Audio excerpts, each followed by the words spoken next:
Young brothers and sisters, I'm extremely happy to have opportunity visit here.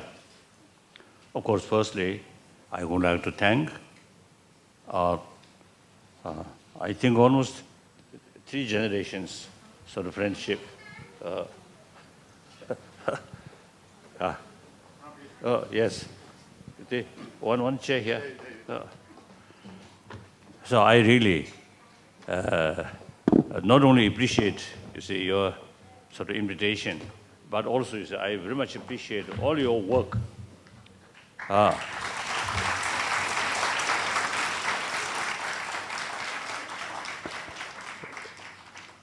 So this India, most populated democratic country, and country of all major spirituality live together.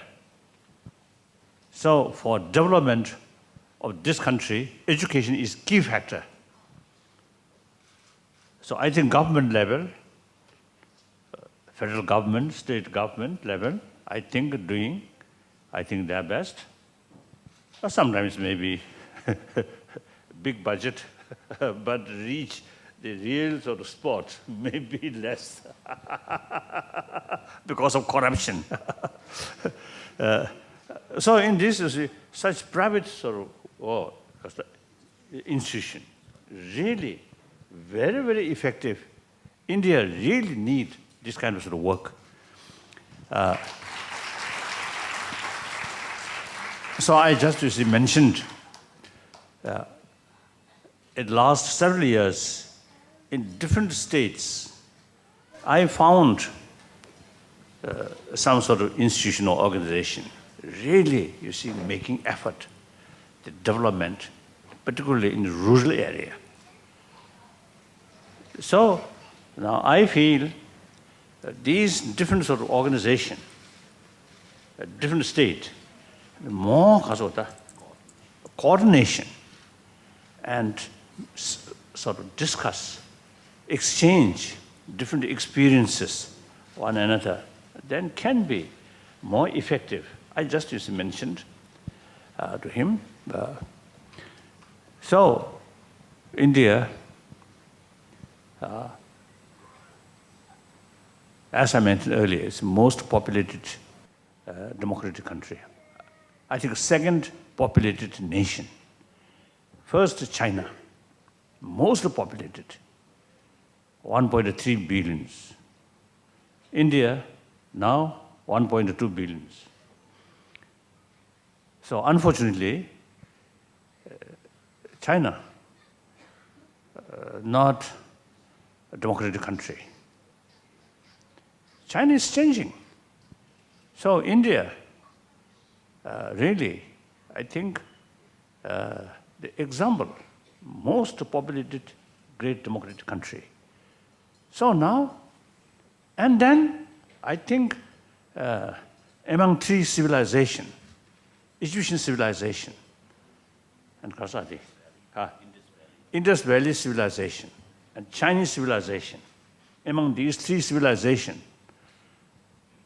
I think India's civilization seems, I think, last 2,000-3,000 years, I think produce most great thinkers, philosophers. I think among these 3 civilizations, I think India really made, I think, a tremendous sort of, contribution regarding the development of human intelligence. So therefore, and then, you have 1,000 years, the tradition of ahimsa. With that, you have, the tradition, harmony among different religious traditions. So still working. These things, still, quite well preserved. So now, when we look past, India's greatness there. It is not sufficient just to repeat your past. Now we must look forward. I think because of past experience, India has the potential, you see, to build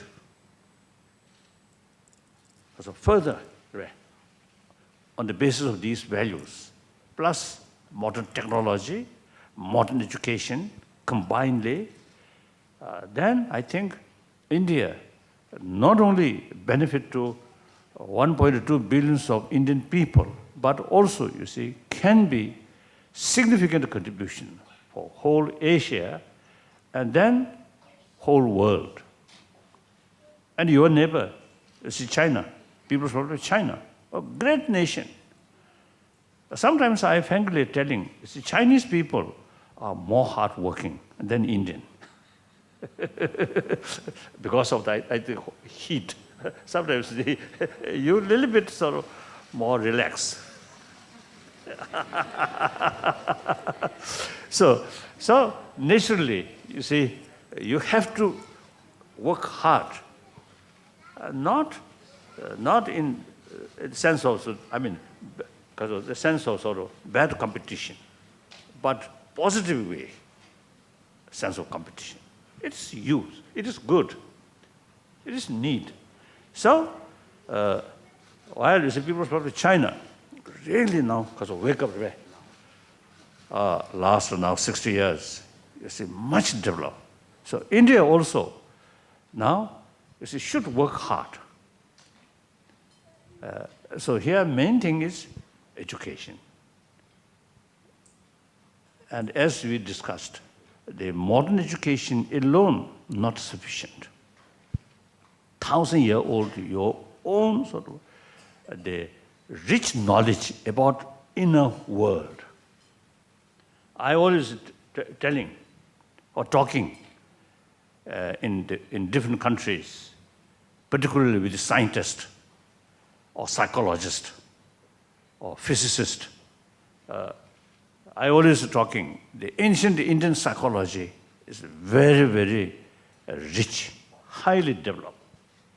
So you should pay more attention about ancient Indian knowledge about mind and emotion. A lot of man-made problem which we are facing is actually, at mental level, too much hatred, too much fear, too much anger, too much jealousy. Even family level, these emotions really create a lot of problem.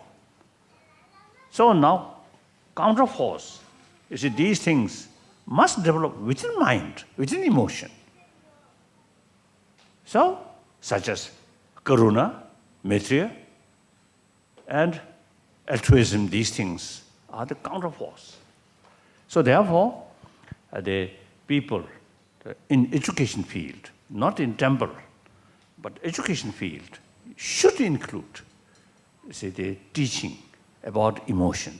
Usually I call the, in education, the education about hygiene of physical there. So similarly, we need hygiene of emotion. That's very important. So while our body is built, I mean healthy body, similarly, healthy emotion, healthy mind, very necessary. The healthy body, strong body, with full of destructive emotion, then dangerous. Isn't it?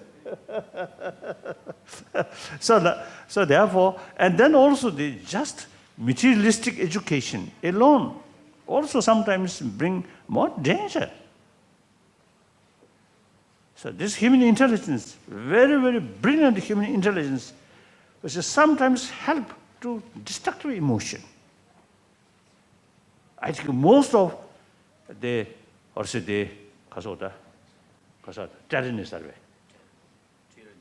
tyranny, most of tyranny.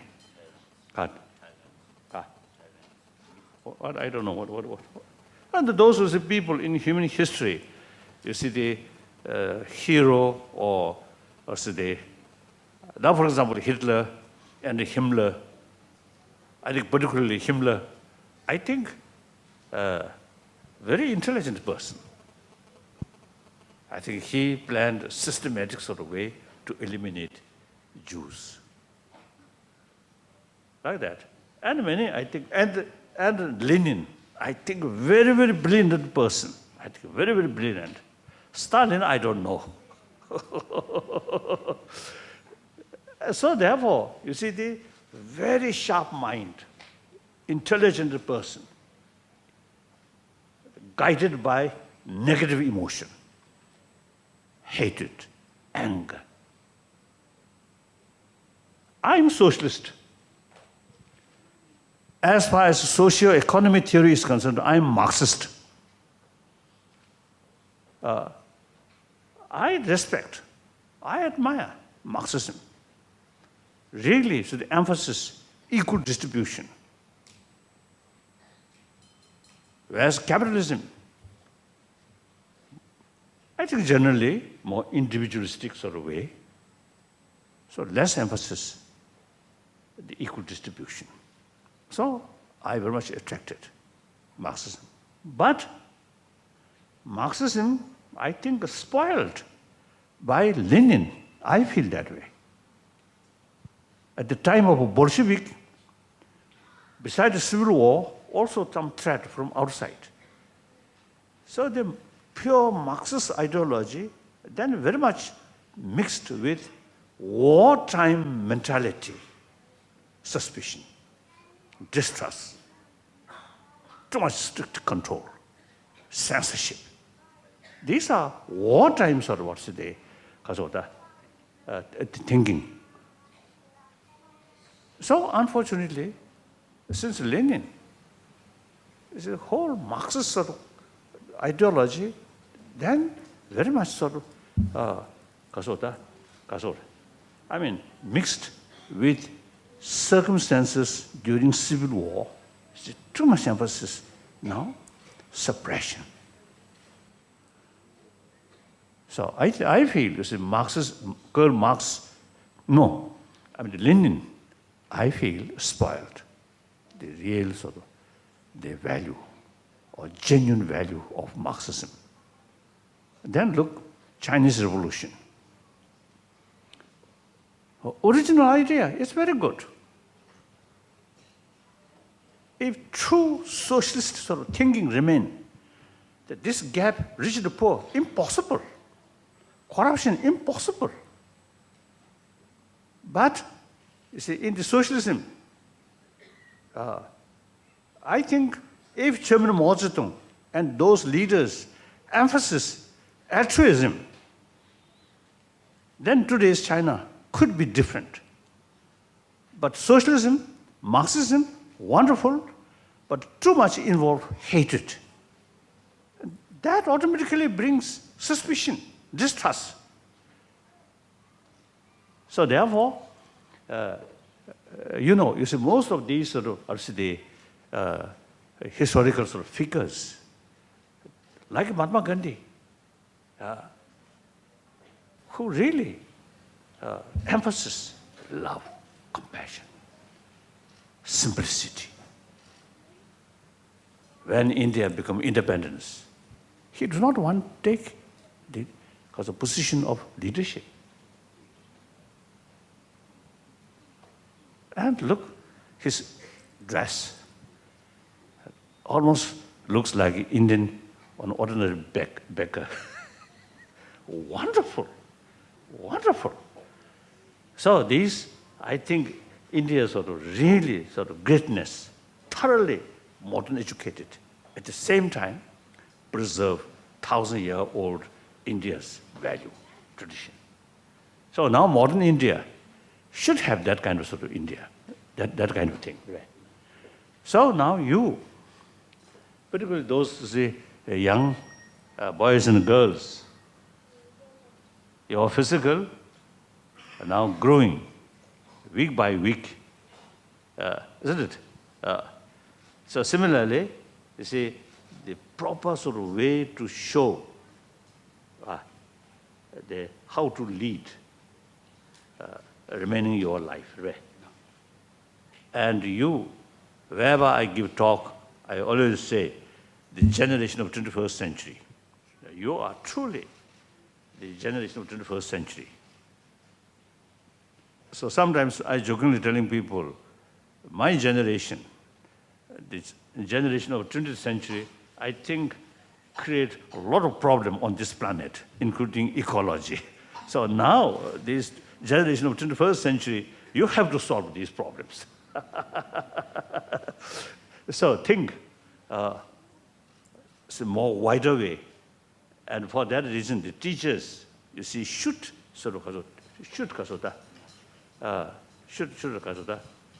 teach such a way, you see, their mind just on the technology or textbooks.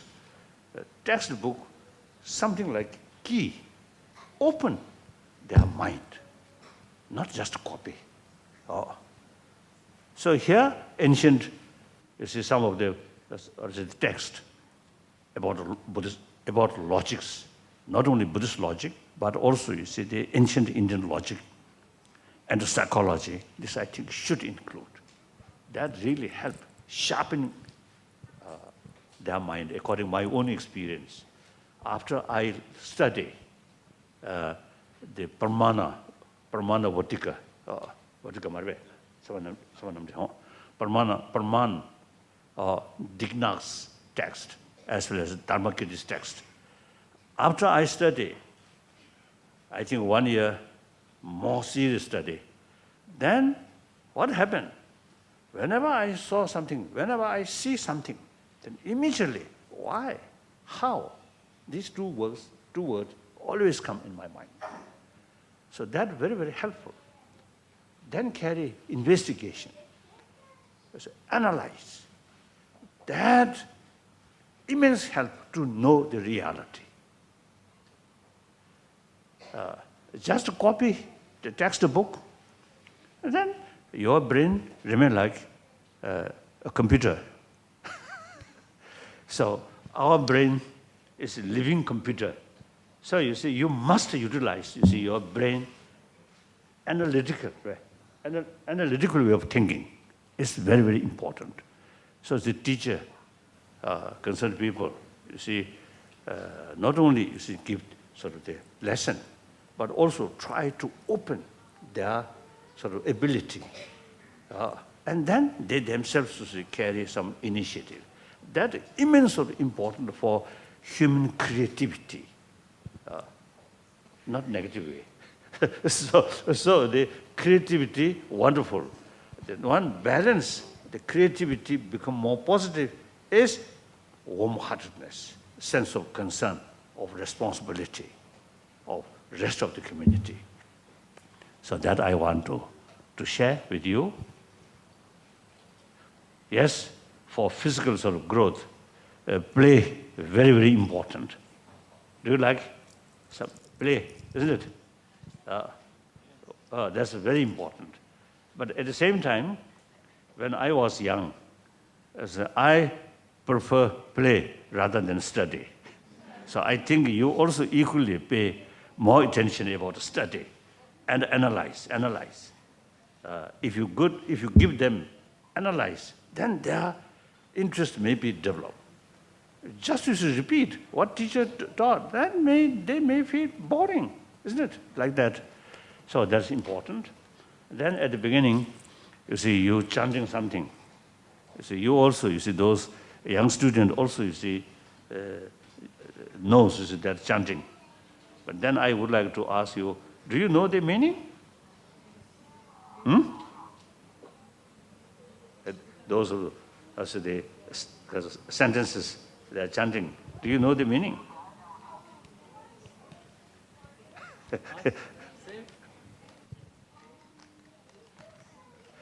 So you see these Sanskrit text, you see, I think the teacher, should explain the meaning. That's very important. So, Arsa. Meaning. Shingi Sabe.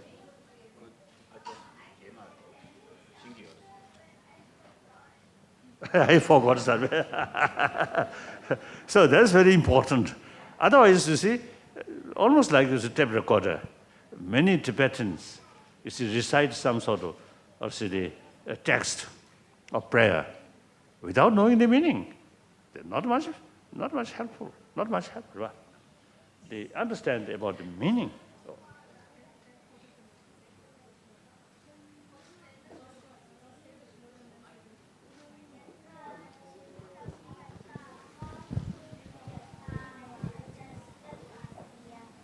Chitte vachi kriyaya. No. Okay. That's okay. That's okay. What is the meaning? As is the mind, so are the thoughts. As are the talks, so is the action. Thus, there is in the case of the good people uniformity in mind, speech, and in action. Okay. Very good. Very good, sir. Very good. Very good. Thank you. Now time to go. Thank you.